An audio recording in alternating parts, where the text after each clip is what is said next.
Hello everyone, welcome, my name is Adam, and today we're talking the Oscars, the Academy Awards. The nominations have been announced, and I thought let's get straight into it. Let's talk about a brief history of the Oscars, and at the end of the video I'll show you the nominations. So, getting straight into it, the Academy Awards, more popularly known as the Oscars, are awards for artistic and technical merit in the film industry. Given annually by the Academy of Motion Picture Arts and Sciences, the awards are an international recognition of excellence in cinematic achievements as assessed by the Academy's voting membership. The various category winners are awarded a copy of a golden statuette, officially called the Academy Award of Merit, although more commonly referred to by its nickname, Oscar. The origins of the statuette's nickname Oscar have been traced to several sources, but the true origin of the nickname has never been determined. The Academy of Motion Picture Arts and Sciences are located in the Beverly Hills area of California, the United States of America, and it's to recognize the achievement in the film industry. The awards were first presented in 1929, and winners received the Oscar. Winners are chosen from many categories, including Best Picture, Best Actor, Best Actress, amongst others. The Academy also presents scientific and technical awards, special achievement awards, honorary awards, like the Jean Hersholt Humanitarian Award, the Irving G. Thalbert Memorial Award for Excellence in Producing, and the Gordon E. Sawyer Award for Technical Contributions, although these are not necessarily awarded annually. In August 2018, the Academy announced that it was adding an annual category for outstanding achievement in popular film to debut at the 2019 ceremony. However, following criticism and confusion, the Academy decided to postpone the introduction of the new category.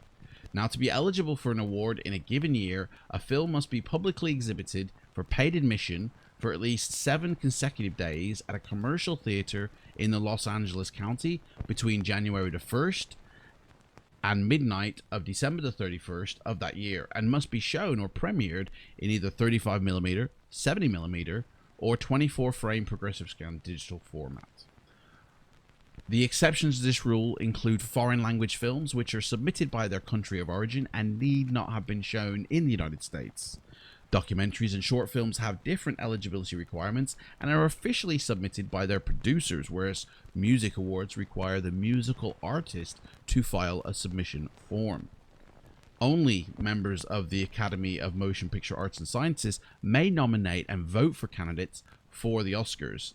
The Academy is divided into various branches of film production, and the nominees in each award category are chosen by the members of the corresponding branch.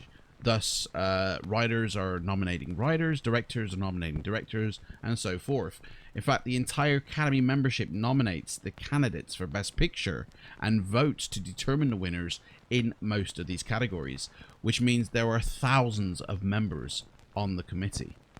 Aside from bestowing international recognition and prestige, an award can play a crucial role in the success of major winners. The Best Picture Award, for example, can significantly increase the box office earnings of that winning film, and for the actors and directors involved, the award often results in higher salaries, increased media attention, and better film offers. In other words, they are guaranteed a job the following year. Now, a little history. When it was founded in 1927, the awards committee was one of only several that had been formed by that new organization. And in fact, the first awards covered films that were released between August the 1st, 1927 and July the 31st, 1928. And the awards were presented on May the 16th, 1929, in a ceremony at the Hollywood Roosevelt Hotel. The entire membership of the Academy had nominated candidates in every category. 5 boards of judges, one from each of the Academy's original branches, one for actors, one for writers, directors, producers, then determined the 10 candidates, which would then, one with the most votes in each category, would be narrowed down from 10 down to 3. And a central board of judges, which consisted of one member from each branch, selected the final winners. So you can see it was done very differently when it first started. Now, by the time the second annual award ceremony came around in 1930, the number of categories was reduced to 7, and the 2 major film awards were collapsed into one just called Best Picture. The Academy has since continued to make frequent alterations in rules, procedures, and categories. Indeed, so many changes have been made throughout the years that the only constant one that has remained seems to be the Academy's desire to remain flexible and to keep abreast of the industry's evolution. Among the most significant changes of the years has been the decision in 1933 to alter the eligibility period for award consideration to the actual calendar year, and then the addition of the supporting actor and actresses categories in 1936. Now, originally, the names of the award winners had been given to the press in advance, with the stipulation that the information was not to be revealed until after the awards presentation, so it could be received in the evening edition, so people would read it the next day. However, in one year, Los Angeles Times printed the names of the 1939 winners in an early evening edition before the ceremony, draining the event of all its suspense during one of the industry's biggest years. Thus, since then, the winners' names have always been a closely guarded secret until the official announcement at the awards ceremony. The Academy Awards were first televised in the United States in 1953, and since 1969, they have been broadcast internationally.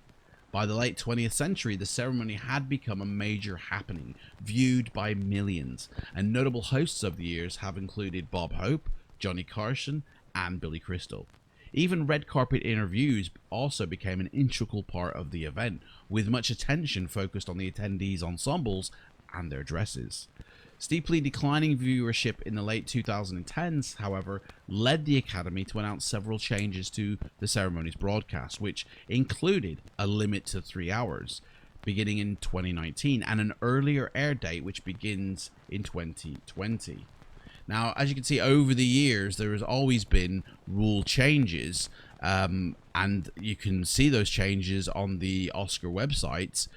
Rules are always reviewed annually by the individual branch and category committees, and the awards rules committee then reviews all the changes before presenting its recommendations to the Academy Board of Governors for approval. So every year there is a slight change, and other amendments to the rules include standard date changes and other housekeeping adjustments. So it's no big shock that a film that may have been nominated or may have been able to be nominated could no longer be nominated because of these rule changes. Now, like I said, in order to be shortlisted, you have to fulfill certain criteria. Now, there are hundreds of films that get shortlisted, and looking at eligibility for the 92nd Academy Awards, there are a lot of films on here, and I'm just going to quickly go down the list. And you're going to think to yourself, how come that wasn't even nominated? So, for instance, Abominable, for an animated feature, that was a really good film, and it didn't even get a nomination. So, there are a lot of people who look at this list and go, whoa, how come this film never even got a mention? How come this one was snubbed? And there could be many reasons for this. I mean, there are literally hundreds of films that do make that eligibility. And then that list is then shortlisted down to about 30. And from that 30 are then pulled those winners. So it is a tough crowd to beat when a film is released and is eligible. Doesn't necessarily mean it's going to get a nomination. It's such a shame, really, because there are so many films that are really good that don't even get a peek in. And for a moment, I just want to talk about, like, why does anybody care about the Oscars? Like, for me, I love film. I love the motion picture industry. I love films. I've been watching films all my life, you know? For me, it's like escapism. It's a mental holiday from my everyday life, you know? If I'm feeling sad or upset, I can watch a film and lose myself and go on a mental holiday and get involved in the story and the characters and enjoy that experience. So for me, films play an important role in my life. And for the actors and directors and producers and the artists involved in making these films, they truly do care about every film they work on, regardless if it's received poorly or if it's received with great merit and wins all the Oscars.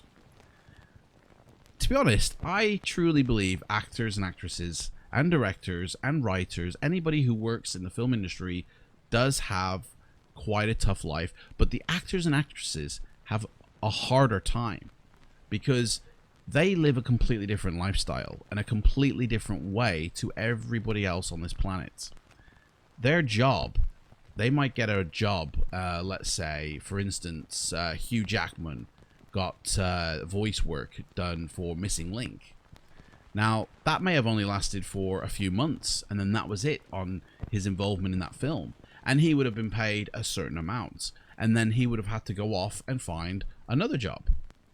And another instance would be in 1917, Richard Madden, who got a role in 1917. That might have amounted to a few months' work or even a year of his life. And he would have been paid a set fee, and then that would have been it. In other words, actors are hired for a short period of time and given one exact fee, and then that is to last them for the rest of their life, or for the rest of however long it will last.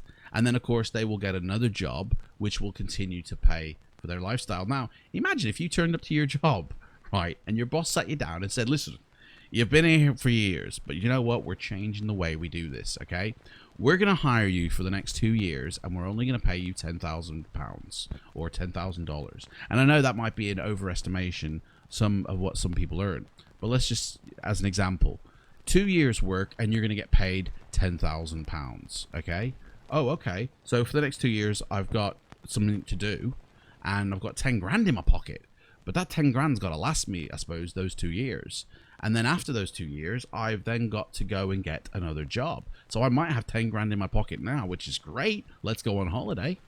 But that's got to last me 2 years. Plus, I need another job lined up afterwards when I finish this one. You know, so after the 2 years is up, you know, another job, let's say, is lined up. And they say, right, we're going to give you 20 grand for 3 years, okay? So that 20 grand now is going to last and stretch out for 3 years. And I've only got a job for the next 3 years, in which case I need to go find and sort another job for when that one ends. And this is the lifestyle that actors and actresses live, constantly not knowing where their next paycheck is coming from. You know, having money that will only last them a certain amount of time. It's a very tough life, and a lot of people, I think, forget that. Imagine if your boss did this to you and said, listen, Gary, we're only going to pay you this amount, and you're going to leave this job after so many years, you know, that, or so many months. That's a tough thing to ask, to be honest. I'd be really upset if that happened to me. It's not a guaranteed paycheck like the 9-to-5 people have. You know, they have job security, they have a pension. Actors and actresses don't have any of this. So an Oscar, which will really help them get their next job, is a very important thing to them. Now, to me, Oscars don't mean anything, okay? Every film is a great piece of art, and I enjoy watching a lot of variety of films.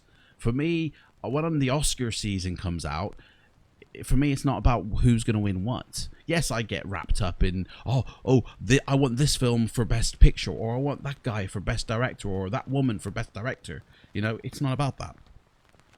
It's about, to be honest, for me, when I'm watching the Oscars, I get to see the stars coming down the red carpet. I get to see all the pomp and pizzazz of the press and the Oscars and the movie industry and the tribute and celebration that comes with that. And everybody is celebrating their love of film. Okay, that's what I truly love about watching the Oscars, is you get to see all the cool stars, you know. And when the ceremony begins, what do they do with that production? Who's going to host it? And how is it going to play out? And yes, you do make bets with your friends or your relatives or yourself with who will win what award. But at the end of the day, they're all winners because they actually got to make that film. You know, let's say we've got 200 films that came out last year, you know. And I know that's probably a big underestimation. There were probably a lot more films that were made. But let's just say there were 200 films made in 2019. You know, for every film that is made, there's 5 others that never got made. You know, never got made because the money wasn't there, the talent wasn't there, or for whatever reason, maybe the script even wasn't there, you know? And so for all the films that get made and are tributed at the Oscars, nobody ever really talks about the films that never get made and are never come to fruition, and the jobs that never are taken. And that's really sad to me, you know, that what could have been with all the scripts that are floating around. Oh, this didn't get made that year, but you know, maybe it'll get made next year. You know, that's the one thing I like about this industry, is that a script is never dead. It's just put on hold or is waiting to be developed. You know, so this is truly a tribute of all the films that were made, and the fact that it got made, everyone's a winner. You know, the people involved in making that film already are winners, so it makes no difference who wins what award. It does to the actors and the artists involved in the industry, because it assures them of their future work, and it's a tough industry to be in. There are thousands of people that flock to Hollywood and never make it, or end up in another type of industry. You know, it's a tough industry to get into. So the awards do mean a lot to them. Don't mean much to me, but I enjoy watching them nonetheless. Right, let's have a look at what actually got nominated at the Oscars. Now, I always feel that the Oscars, the Academy Awards, have always got a certain, not an agenda, but a responsibility, and therefore they are very conscious of their voting methods. And I really do feel that certain films, certain subject matters, and certain people definitely would not get a nomination because of a number of factors, or that the nominations are steered towards a certain result because of the current situation of society. I do believe the Academy Awards are just very aware that whatever they choose, they may be making a statement about that they acknowledge, or that they allow, or that they condone a certain type of either behavior, or a group of individuals, or a practice that is shown within the film. And I do believe that certain film subject matters do get kind of overlooked on purpose, and not because of the merit of the film, but because of the subject matter itself. And that is why I believe some results of both nominations and the actual winners can be like, huh? Really? That one? You know, at the end of the day, it makes no difference really who wins, who doesn't get the award.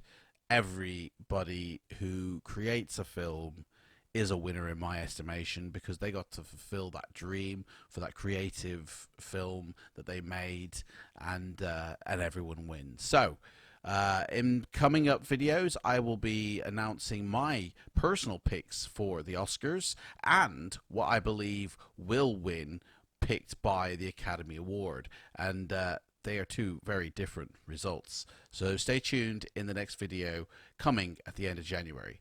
Thank you for watching this. Take care and goodbye.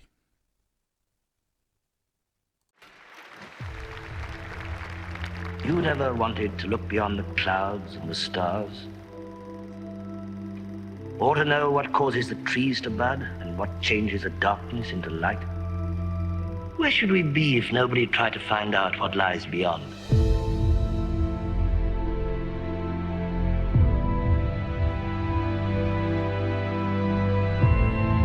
Inside this room, all of my dreams become realities. And some of my realities become dreams. Movies are movies, not life. These stories are beautiful. And action! I'm supposed to be making a feature-length picture. We're going to need a script. My genre's thriller. What's yours? True rags to riches story. Must be a double feature. Did you find another actor? I'm a dude playing a dude disguised as another dude. Does this character have a name? Bond. James Bond. They call me Mr. Tibbs. My name is Inigo Montoya. You killed my father. I am your father. Right. What would you say you do here? Explosions! Flames! You maniac! You blew it up! Do you know that you're insane? We all go a little mad sometimes.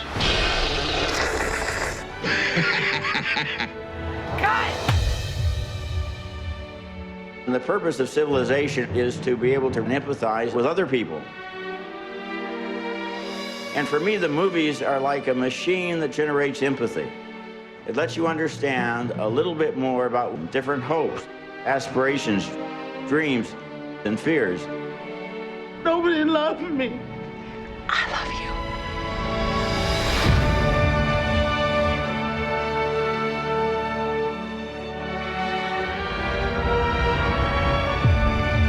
I need to believe that something extraordinary is possible.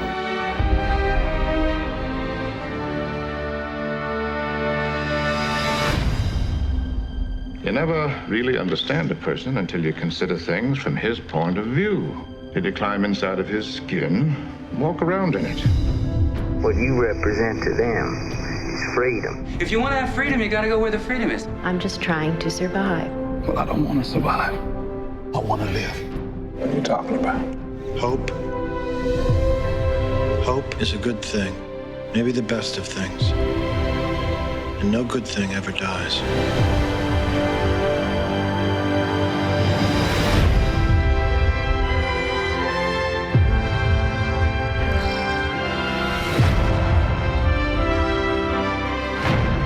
Always do the right thing. That's it? That's it.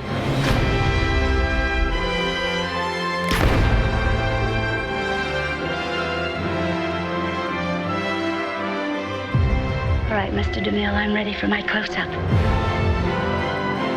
Can I dream? I think we both can. Here we go.